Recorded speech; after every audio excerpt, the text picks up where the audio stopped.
마치 1장과 거의 같은 주제가 반복되고 있습니다. 사탄 마귀는 욥에 대한 한 번의 공격으로 이 욥이 무너지지 않자 더욱 심한 일로 욥을 공격하고자 하나님께 허락을 구하고 있습니다. 사단은 다시 한번 까닭없이 욥을 쳤고 욥은 자신의 몸에까지 엄청난 고통을 당하는 그러한 비극을 또 맞게 됩니다. 그리고 이 욥의 고난은 여러 세력들이 함께하는 것을 보게 됩니다. 즉 욥의 고난 가운데 찾아온 이 세 가지 세력들이 본문에서 보이는데요. 이 세력들을 우리가 자세히 살펴보며 교훈을 얻길 바랍니다. 여러분, 우리나라 안에도 여러 세력들이 있습니다. 쉽게 자유민주주의의 가치를 지키려고 하는 그런 세력들이 있는 반면에 자유민주주의 가치를 또 파괴하고 또 그것을 인정하지 않는, 그것과 싸우려고 하는 그러한 세력들이 있습니다. 첫 번째로 등장하는 이 욥을 향하여 다가온 이 세력은 바로 치는 세력이었습니다. 우리의 신앙생활 속에는 반드시 치는 세력이 있는데요. 그것은 바로 원수 마귀입니다. 본문 5절에 사탄은 그의 뼈와 살을 치소서, 그리하면 틀림없이 주를 향하여 욕하지 않겠나이까 라고 하면서 다시 한번 욥을 공격하게 해달라고 하나님께 요청합니다. 하나님은 깊은 뜻이 있어서 그 섭리 가운데 허락을 하시게 되죠. 곧바로 7절입니다. 말이 끝나기가 무섭게 사탄이 욥을 칩니다. 그리고 그의 발바닥에서 정수리까지 종기가 나게 했습니다. 처음에는 사탄이 어떻게 했나요? 욥의 주변만을 쳤습니다. 그럼에도 욥은 하나님을 원망하지 않자 결국 사탄은 욥의 생명을 위협하는 것으로 또 무서운 질병으로 그를 쳐서 하나님을 원망하게 만들려고 합니다. 이렇듯 모든 시험이나 인생이 겪는 모든 일의 범주는 당연히 하나님의 섭리 가운데 있겠죠. 그러나 하나님의 섭리가 있는 반면에요, 반드시 원수 마귀도 있다는 겁니다. 하나님의 그 섭리 안에 원수 마귀도 포함된다는 겁니다. 우리가 늘 평안하고 복된 길로만 가는 게 아니라 하나님의 섭리는 좋은 것인데 그 안에 원수 마귀가 싸워야 하는 고통이 따른단 말입니다. 이들은 그냥 우리를 찝적대고 마는 그러한 존재가 아니라 오늘 본문을 보자면 우리를 넘어뜨리기 위해서 어떤 일도 할 그러한 존재들입니다. 그러한 세력들입니다. 이들은 끊임없이 우리를 치려고 하는 세력이란 말입니다. 특히 5절을 보시게 되면 주의 손을 펴서 욥을 치라라고 사탄이 하나님께 요청합니다. 그러나 7절을 보시게 되면 정작 욥을 치는 사람은 누구죠? 욥을 치는 것은 하나님이 아니라 바로 사탄이었습니다. 이렇게 사탄은요, 하나님에게도 그렇게 정직하게 말을 하지 않고 마치 하나님이 욥을 치는 것처럼 그렇게 거짓말하고 속이고 위장하고 있습니다. 사단은 여러 모양으로 위장하기 때문에 우리가 쉽게 파악할 수가 없습니다. 강교하게 우리를 칩니다. 그래서 우리는 욥과 같은 영적인 눈이 필요한 것이겠죠. 욥은 자신에게 닥친 이 모든 일이 하나님의 섭리 가운데 있음을 잘 알고 있었습니다. 우리가 먼저 욥의 고백을 우리가 살펴보았듯이 사탄 마귀가 자기를 친다는 것도 분명히 알았을 겁니다. 그렇기에 하나님께 원망하기보다 어떻게 했나요? 하나님의 주권을 인정하고 자기는 죄를 짓지도 않았는데 하나님 앞에 회개함으로 나갔던 것이겠죠. 이렇듯 우리는 이 욥과 같이 하나님의 깊은 섭리 가운데 하나님과 사단의 그 존재 사이에 있는 겁니다. 하나님만 우리와 함께 하시는 임마누엘의 하나님, 이스라엘의 하나님이 아니시라 하나님 또 있으면 그 섭리 안에 사단과의 이 존재도 우리와 함께 싸워야 되는 영적 싸움을 하는 사람들이란 말입니다. 세상 사람들은 그냥 그저 그렇게 살아가겠지만 우리 성도들은 하나님의 복을 받는 대신에 그 사탄 마귀와의 영적 싸움에서 우리가 이겨 하나님의 복음을 전하고 예수 그리스도의 그 사랑을 실천해야 되는 그러한 입장 가운데 있다는 말입니다. 사탄은 날마다 우리를 쳐서 넘어뜨리려 합니다. 때론 화를 당할 때도 있겠으나 이 모든 것은 하나님께서 허락하신 일이다. 이렇게 우리가 깨닫고 회개와 돌이킴으로 승리할 수 있는 그런 영적인 힘, 그런 힘을 키워가시는 우리들 되었으면 좋겠습니다. 두 번째로 욥에게 찾아온 세력들이 있는데요. 그것은 바로 우리 신앙생활 속에 조롱하는 세력이었습니다. 마치 가라지와 같은 그런 세력인데요. 8절에 욥이 제 가운데 앉아서 질그릇 조각을 가져다가 몸을 퍽퍽 끓고 있습니다. 그때 누가 욥을 찾아옵니까? 바로 욥의 아내입니다. 그런데 이 욥의 아내가 욥에게 하는 말이 가히 충격적입니다. 당신이 그래도 자기의 온전함을 굳게 지키겠느냐? 여기까지는 이해가 되는데 하나님을 욕하고 죽으라고 말합니다. 욥이 신앙이 좋았듯이 아마 욥이 선택한 이 자매도 신앙이 좋지 않았을까요? 아마 욥과 같이 신앙생활을 잘 했을 텐데 이해는 갑니다.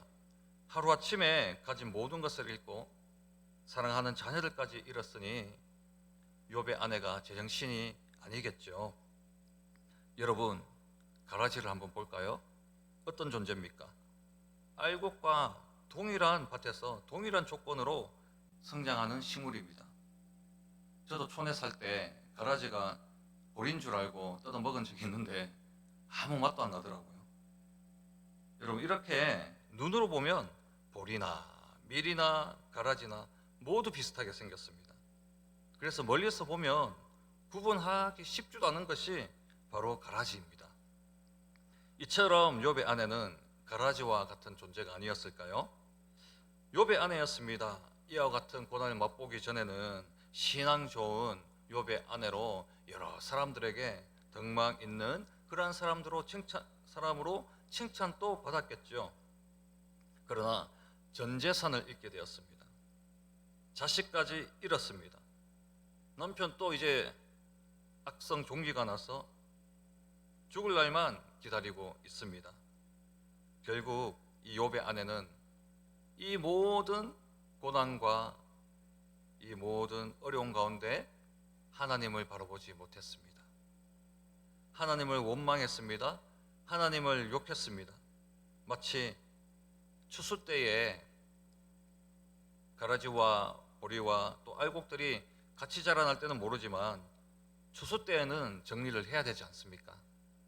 이 추수 때에 알곡같이 그렇게 있다가 결국에는 알곡 없이 독만 품은 그러한 가라지와 같이 하나님을 욕하고 욥에게도 독이 되는 그러한 존재가 되고 말았습니다. 그런데 참 욥과 가장 가까이 있었던 아내가 그러한 가라지와 같은 사람이었다. 그러한 아내였다라고 생각해 보면 여러분 어떻겠습니까? 우리 가까이에는 남편도 있고 아내도 있고 자녀들도 있지만 가까이 있는 그런 존재도 가라지와 같은 존재가 있는데 여러분, 우리 공동체 안에서 피 한 방울 섞이지 않는 그런 성도라면 오죽하겠습니까, 여러분? 그렇단 말입니다. 우리가 천국에 들어가기 전까지는 누가 알곡이고 가라지인지 구분하기가 힘듭니다. 그래서 우리는 서로 간의 의견이나 대화 속에서 어리석은 자들의 말을 잘 분별해내야 합니다. 마치 욥의 아내와 같이 우리가 고난을 당했을 때, 교회가 힘들 때, 부서가 어려울 때, 셀이 힘들 때, 전도회가 좀 고난 가운데 있을 때에 조롱하고 폄훼하는 그런 말들을 우리는 모두가 서로서로 조심해야 한다는 것입니다. 그런데 또한 이런 세력들은 필요하기도 하거든요. 왜냐? 가라지라는 이 식물이 원래 독을 가진 식물로 전혀 알곡에는 전혀 도움이 되지 않습니다. 그런데 가라지가 있기 때문에 알곡을 구별해서 추수할 수 있는 겁니다. 즉, 공동체 안에 가라지와 같은 자들이 있다면 우리가 그 성도들을 내쫓아야겠습니까? 그 성도를 혼내야겠습니까? 아니라는 겁니다. 우리는 그러한 가라지와 같은 성도들이 있을 때 어떻게 해야 됩니까? 욥과 같은 그 신앙으로 알곡이 알곡되게 하는 겁니다. 여러분, 욥의 고백이, 욥의 믿음이, 욥의 신앙이 왜 빛이 나고 이렇게 구약 성경 가운데 기록이 되었냐? 그것은 욥의 아내가 일조했다고 저는 봅니다. 욥의 아내는 가라지로서 그렇게 하나님을 욕했지만 그 반대로 평생 아내와 같이 살아왔던 이 욥은 아내의 바가지에 좀 동조해 줄 만도 하고 어쩌면 그 아내를 위로하기 위해서 하나님을 잠시 욕할 수도 있었습니다. 그렇지 않겠습니까? 인간적인 마음에서 내 사랑하는 아내가 오죽하면 저렇게 하나님을 욕할까? 그런 마음에 아내를 위로함답시고 욥이 하나님을 원망하는 척, 욥이 하나님을 저주하는 척, 욕하는 척 할 수도 있습니다. 인간적으로는요. 그러나 욥은 절대로 하나님을 욕하지 않았습니다. 가장 가까운 가까운 관계임에도 불구하고 믿음의 선, 신앙의 선을 분명하게 지켰습니다. 이처럼 가라지를 이 공동체에 주시는 하나님의 이유가 여기에 있는 겁니다. 우리 교회 안에 내 마음에 불편한 성도들이 간혹 있더라도요, 이 성도들을 통해서 나의 믿음이 더 빛나고 나의 믿음이 하나님 앞에서 더 영광스럽게 빛나기 위해서 하나님이 공동체 가운데 가라지를 주신다라는 것입니다. 끝으로 신앙생활 속에 위로하는 세력도 있습니다. 11절에 보시면 욥의 친구 세 사람이 등장합니다. 엘리바스와 빌닷 그리고 소발입니다. 이들은 나라가 달라요. 각기 다른 나라의 사람이었으나 욥이 당한 그 소식에 처소에서부터 함께 오게 되었습니다. 어디서 만나서 같이 가자. 구미역에서 만나서 우리 같이 가자. 이렇게 한 곳에서 만나서 함께 욥의 처소에 왔습니다. 이들은 멀리서 욥을 보았습니다. 그러나 욥은 알아볼 수 없을 만큼 망가져 있는 상태였습니다. 일제히 소리와 비명을 지르고 울기를 시작하면서 각각 자기의 겉옷을 찢고 티끌을 날려 머리에 뿌립니다. 이뿐입니까? 7일 또 7야를 욥과 함께 있게 됩니다. 욥의 고통이 얼마나 심했던지 이 친구들은 욥에게 한마디도 제대로 할 수 없었습니다. 그러므로 그들은 슬퍼하는 자와 함께 슬퍼할 줄 아는 사람이었다는 것을 우리는 볼 수 있는 것이죠. 그들은 고통당하는 욥의 곁을 말없이 지켜줌으로써 비탄에 빠진 이 욥에게 조금이나마 위로를 주었습니다. 자신을 욕하고 하나님을 욕하고 떠나갔던 그 아내가 있는 반면에 이 세 친구들이 자기를 위하여 물어주고 옷을 찢고 회개로 나갔다라는 것은 욥에게 얼마나 큰 위로가 되겠습니까? 인간적인 위로가 아니라 얼마나 신앙적으로 위로가 되었겠습니까? 같이 여호와 하나님을 믿고 바라보던 그런 신앙의 동력자가 있음에 욥은 또 한 번 힘을 낼 수 있었을 것입니다. 그런데 이 욥의 친구들이 욥을 방문한 것이 당연한 일이라고 생각하시면 또 안 될 겁니다. 잠언 19장 4절을 볼까요? 재물은 많은 친구를 더하게 하나 가난한즉 친구가 끊어진다고 말합니다. 돈 많으면 친구 있고 돈 없으면 친구 없다, 이 말씀이죠. 이 말씀이 의미하는 것처럼 흔히 세상 사람들은 누가 힘이 있는지, 누가 권력이 있는지, 누구에게 붙으면 내가 이득이 있고 이익을 보는지 거기에 아주 심려를 기울입니다. 그러나 옛말에 정승집 개가 죽으면 문정성시를 이루어도 정승이 죽으면 찾는 이가 아무도 없다라는 그러한 말이 있습니다. 권력을 가진 자가 권력을 잃고 나면, 힘을 잃게 되면 언제 그랬냐는 듯이 대부분 거리를 두거나 떠나가곤 하는 것이죠. 그러나 욥의 친구들은 달랐다는 겁니다. 빈털터리에 병까지 얻게 된 욥을 위해서 먼 길을 달려와 주었습니다. 욥이 부유할 때나 가난할 때나 그에게 힘이 되고 위로가 되는 그러한 세력인 것입니다. 먼 곳에서 왔다라고 하잖아요. 빈털터리에 자기에게 아무런 도움이 되지도 않는데 왜 욥에게 왔겠습니까?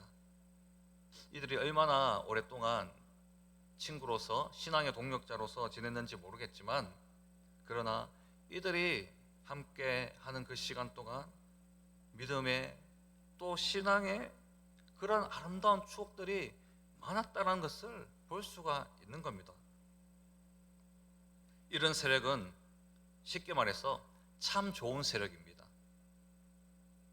앞서 말한 우리를 치는 세력은 참 나쁜 세력이고, 또 그리고 가라지와 같은 세력도 참 나쁘고 경계해야 되는 세력이지만, 욥의 이 세 친구와 같은 이런 세력들은 참 좋은 세력입니다. 여러분, 이렇게 전도서 4장 12절에 삼겹줄은 쉽게 끊어지지 않는다고 말합니다.